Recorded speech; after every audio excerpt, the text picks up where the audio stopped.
நமச்சிவாய வாழ்க. நாதந்தாள் வாழ்க. இமைப்பொழுதும் என் நெஞ்சில் நீங்காதான் தாழ் வாழ்க. வாழ்க வளமுடன். அனைவருக்கும் இனிய வணக்கங்கள். சூரியன் மகரம் ராசியில் சஞ்சரிப்பது தை மாதம் என்று அழைக்கப்படுகிறது. இதனை மகர மாதம் என்றும் அழைப்பார்கள்.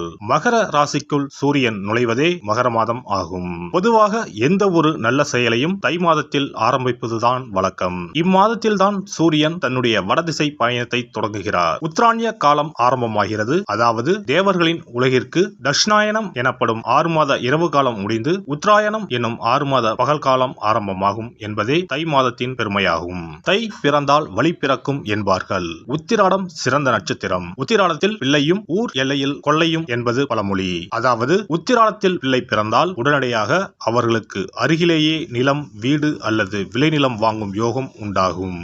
எனவே உத்திராடத்தின் ராசியான மகரத்தில் சூரியன் நுழைவது வெகு சிறப்பான ஒன்றாகும். தை மாதத்தில் பல்வேறு விரத நாட்கள் வருகின்றன.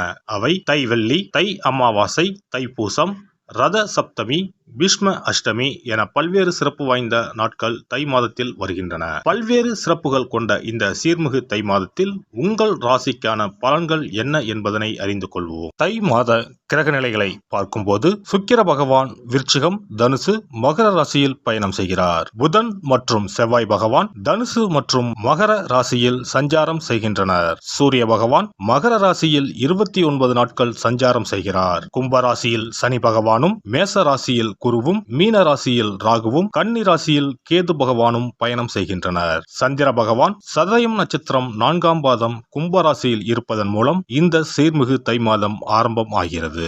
இந்த கிரக அமைப்பால் உங்கள் வாழ்வில் இப்படியும் நடக்குமா என வாயை பிளக்கும் அளவுக்கு நன்மைகள் நடைபெற உள்ளன. உங்களின் வளர்ச்சியை கண்டு நீங்கள் கடவுளாக பார்க்கும் உறவு ஒன்று உங்களுக்கு எதிரியாக வர வாய்ப்புண்டு. அது யாராக இருந்தாலும் எவராக இருந்தாலும் உங்களிடம் இருந்து சற்று தள்ளி இருப்பதே உத்தமம். மிதுன ராசி அன்பர்களே, எல்லா கஷ்டங்களையும் தீர்க்கப் போகிற சுபிட்ச மாதமாக இந்த தை மாதம் மலர்ந்துள்ளது. இப்போதுதான் மூளை ஒழுங்காக திட்டமிட்டு சரியான பாதையில் இறங்குவதற்கான அனைத்து சாத்தியத்தையும் தந்திருக்கிறது.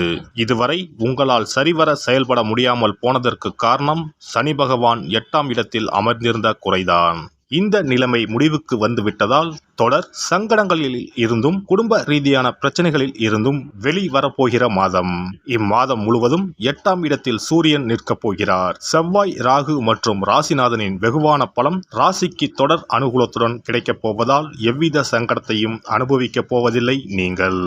மாதம் தொடங்கி 15 தினங்கள் வரை அபரிவிதமான பணவரவு கிடைக்கும். குடும்ப நிலைமை எல்லாவித கஷ்டங்களில் இருந்தும் வெளிவந்து சந்தோஷ இனிமையை அடையும். ஆரோக்கியம் தொந்தரவு தராமல் நிம்மதியை உண்டாக்கும். விரய செலவு, நஷ்டம் வாய்ப்பில்லை. எதிரி எதிர்ப்பு, வம்பு வழக்கு, கோர்ட், காவல்துறை சம்பந்தமான விஷயங்களை முறியடித்து விடுவீர்கள். உத்தியோகம், பணி, பதவி விஷயங்கள் உயர்வுகளை தரும். தொழில், வியாபாரம், நிர்வாக வகையில் முடிவெடுத்து வைத்திருக்கிற லாபகர விஷயங்கள் மாதம் தொடக்கத்தில் இருந்தே உயர்வான அனுகூலத்தை தரும்.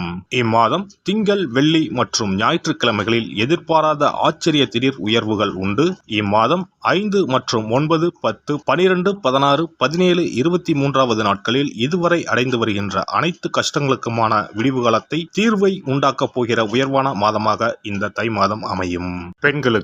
பெண்கள் புதிய முயற்சிகளில் சிந்தித்து செயல்படவும். குடும்ப உறுப்பினர்களுடன் சிறு விவாதங்கள் ஏற்பட்டு நீங்கும். மற்றவர்கள் கூறும் கருத்துக்களை நம்பாமல் தீர விசாரித்து முடிவெடுக்கவும். உடன் இருப்பவர்களிடம் தனிப்பட்ட விஷயங்களை பகிராமல் இருக்கவும். கணவன் மனைவிக்கு இடையே விட்டு கொடுத்து செல்லவும். ஆடம்பர பொருட்கள் மற்றும் சிற்றின்ப செயல்பாடுகளால் சேமிப்புகள் குறையும். மாணவர்களுக்கு மறைமுகமான விஷயங்களின் மீது புதிய ஆர்வம் உண்டாகும். விளையாட்டுப் போட்டிகளில் கவனம் வேண்டும். உயர்கல்வியில் இருந்த குழப்பங்கள் விலகும். அறுவை சிகிச்சை தொடர்பான கல்விகளில் ஆர்வம் உண்டாகும். அடிப்படை கல்வியில் முன்னேற்றம் ஏற்படும். உத்தியோகஸ்தர்களுக்கு உத்தியோகம் நிமித்தமான சிந்தனைகள் அதிகரிக்கும். உடன் இருப்பவர்களின் ஒத்துழைப்புகளால் சில பிரச்சனைகளுக்கு தீர்வு காண்பீர்கள். இடமாற்றங்கள் சாதகமாக முடியும். ஊதிய உயர்வின் மூலம் சேமிப்புகள் அதிகரிக்கும். உயர் அதிகாரிகள் இடத்தில் நிதானத்தினை கடைபிடிப்பது நன்மதிப்பை மேம்படுத்தும். வியாபாரிகளுக்கு வியாபாரத்தில் அலைச்சல்கள் ஏற்பட்டாலும் அதற்குண்டான ஆதாயம் கிடைக்கும். வேலை ஆட்களிடம் சூழ்நிலைக்கு ஏற்ப தட்டி கொடுத்து செயல்படுவது உங்கள் மீதான நம்பிக்கையை மேம்படுத்தும். அரசு வழியில் எதிர்பார்த்த சில உதவிகள் கிடைப்பதில் தாமதம் ஏற்படும். கலை சார்ந்த துறைகளில் புதுவிதமான வாய்ப்புகள் உண்டாகும். விவேகமான செயல்பாடுகள் உங்களுக்கு நல்ல மதிப்பையும் பாராட்டையும் ஏற்படுத்தி கொடுக்கும். பொன் பொருட்கள் வாங்குவதற்கான சூழ்நிலைகள் சாதகமாக அமையும். எதிர்பாலின மக்களால் புதுவிதமான அனுபவங்கள் கிடைக்கும். வெளியூர் மற்றும் வெளிநாடு செல்வதற்கான வாய்ப்புகள் கைகூடும். அரசியல்வாதிகள் எதிலும் அவசரப்படாமல் பொறுமையோடு செயல்படவும். பேச்சுக்களில் நிதானமும் கவனமும் வேண்டும். ஆடம்பரமான சிந்தனைகளை குறைத்துக் கொள்வது உங்கள் மீதான நன்மதிப்பை மேம்படுத்தும். சனிக்கிழமை தோறும் ஆஞ்சநேயருக்கு நல்லெண்ணெய் தீபம் ஏற்றி வழிபாடு செய்து வர நன்மைகள் நடைபெறும். வேலை ஆட்களுக்கு தேவையான உதவிகளை செய்து கொடுப்பதன் மூலம் வியாபாரத்தில் அபிவிருத்தி ஏற்படும். இனி தை மாதத்தில் கடைபிடிக்க வேண்டிய முக்கியமான விரதங்கள் என்னென்ன என்பதனை காண்போம். தை மாதத்தில் தைப்பூசம், தை அமாவாசை, ரத சப்தமி போன்ற விழாக்களையும், பைரவ வழிபாடு, வீரபத்திரர் வழிபாடு, தை வெள்ளி வழிபாடு போன்ற வழிபாட்டு முறைகளையும் இம்மாதத்தில் பின்பற்றுகின்றனர். தை கிருத்திகை முருகப்பெருமானுக்கு மிகவும் சிறப்பு வாய்ந்த நாளாகும். கார்த்திகை பெண்களை சிறப்பிக்கும் வண்ணம் கிருத்திகை திருவிழா கொண்டாடப்படுகிறது. ஆண்டுக்கு 3 கார்த்திகை தினங்கள் மிக முக்கியத்துவம் பெறும். அவை தை மாதம் வரும் தை கிருத்திகை, கார்த்திகை மாதம் வரும் பெரிய கிருத்திகை மற்றும் ஆடி மாதத்தில் வரும் ஆடி கிருத்திகை. தை மாதத்தில் வரும் கிருத்திகையில் விரதம் இருந்து முருகப்பெருமானை வணங்கி வழிபாடு செய்தால் நிச்சயம் திருமண தடை நீங்கும். புத்திர பாக்கியம் கிடைக்கும் என்பது ஐதீகம். தை மாதத்தில் வரும் பௌர்ணமியோடு கூடிய பூச நட்சத்திரத்தில் தைப்பூசம் கொண்டாடப்படுகிறது. இந்நாளில் சிவபெருமான் மற்றும் முருக கடவுளுக்கு வழிபாடு நடத்தப்படுகிறது. உமையம்மை வேலவனுக்கு சக்தி வேலை வழங்கிய நாள் தைப்பூசம் என்றும் கருதப்பட்டு வழிபாடு மேற்கொள்ளப்படுகிறது. இந்த தைப்பூச திருவிழா உலகெங்கும் உள்ள தமிழர்களால் சிறப்பாக கொண்டாடப்படுகிறது. தை அமாவாசை. தை அமாவாசை அன்று மக்கள் தங்கள் முன்னோர்களுக்கு தர்ப்பணம் எனப்படும் வழிபாட்டினை மேற்கொள்கின்றனர். ஆறு, குளம், கடல் போன்ற நீர்நிலைகளில் இவ்வழிபாடு மேற்கொள்ளப்படுகிறது. தை மாத அமாவாசையும் ஆடி மாத அமாவாசையும் மகாலய அமாவாசையும் முன்னோர்களுக்கான வழிபாட்டிற்கு உகந்தவை என கருதப்படுகின்றன. இவ்வழிபாட்டின் மூலம் தாங்கள் செய்த பாவங்கள் நீங்குவதாகவும், குழந்தை பேறு, குடும்பத்தில் ஒற்றுமை, சுபிட்சம், மகிழ்ச்சி ஆகியவை கிடைப்பதாகவும் கருதப்படுகிறது. ரத சப்தமி. ரத சப்தமி என்பது தை மாதத்தின் வளர்பிறையில் வரும் சப்தமி திதி அன்று கொண்டாடப்படுகிறது.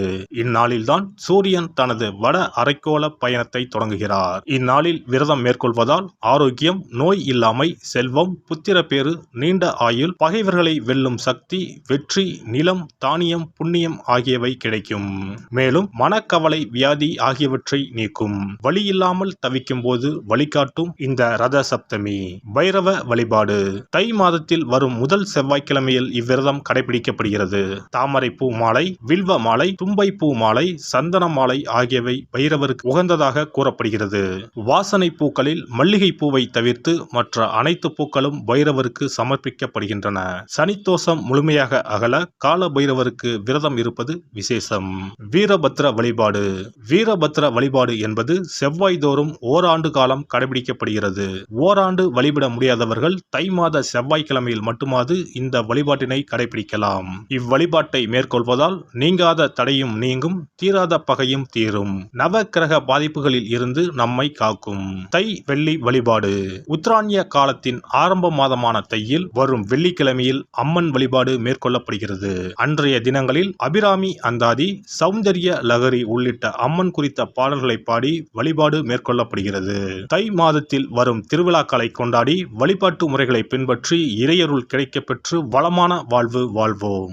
எல்லாம் வல்ல இறையருளால் நீங்களும் உங்கள் அன்பு குடும்பமும் உடல் நலம், நீலாயுள், நிறை செல்வம், உயர் புகழ், மெய்ஞானம் ஓங்கி வாழ்க வளமுடன்.